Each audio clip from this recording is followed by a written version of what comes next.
बुलेटिनमध्ये आपल्या सगळ्यांचं पुन्हा एकदा स्वागत आणि सुरुवातीलाच एक महत्त्वाची बातमी आहे। विधानसभा निवडणुकांचे निकाल लागताच दूध उत्पादक शेतकऱ्यांना पहिला झटका लागलाय।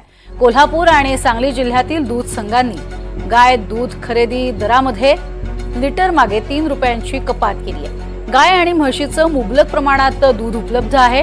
इथून पुढे देखील गाय दुधाची उपलब्धता ही चांगली असेल, मात्र दूध भुकटी आणि लोण्याच्या विक्रीच्या किमतीमध्ये कोणतीही वाढ केलेली नाहीये।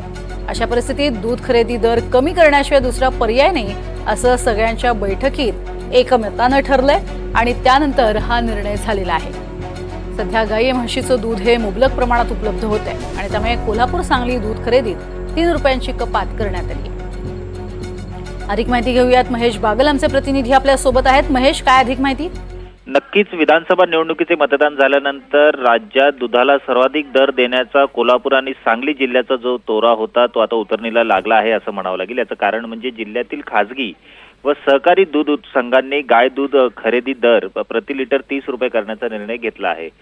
शुक्रवारी जी बैठक पार पडली होती त्यामध्ये हा निर्णय घेण्यात आलेला आहे। यामुळे दूध उत्पादकांना 10% कमी किंमत आता मिळणार आहे, म्हणजे 3 रुपये त्यांना एका लिटर मागे कमी मिळणार आहेत। खासगी व सहकारी दूध संघटनेच्या कोल्हापूर विभागातील डेअरी प्रतिनिधींची बैठक ही नुकतीच पार पडली आहे आणि त्यामध्ये दूध भुकटी, लोणी, दुधाचे बाजारातील खरेदी विक्रीचे दरवाढ होणारच नसल्याच्या मुद्द्यांवरील सखोल चर्चा करण्यात आली होती। एकंदरीत महाराष्ट्र शासनाच्या ऑक्टोबर पासून गाय दूध खरेदीचा 3.5 फॅट आणि 8.5 SNF करिता किमान प्रति लिटर दर 28 रुपये आहे। संपूर्ण महाराष्ट्रात इतर संघ 27 ते 28 रुपये दराने गाय दूध खरेदी करतात।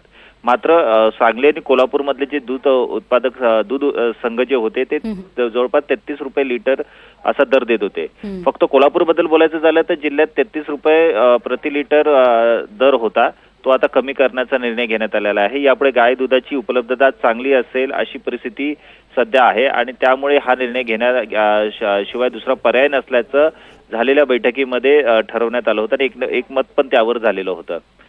21 नोव्हेंबर पासून गाय दूध खरेदी दर 33 रुपयाऐवजी 30 रुपये देण्याचा निर्णय घेण्यात आला होता आणि त्यानंतर त्याची अंमलबजावणी करण्यात येत आहे। जी बैठक पार पडली होती त्या बैठकीला गोकुळ, राजाराम बापू दूध, वारणा, भारत डेअरी आणि इतर दूध संघाचे जे प्रतिनिधी ते उपलब्ध होते। नक्कीच, तुर्तास धन्यवाद या संपूर्ण माहितीसाठी महेश।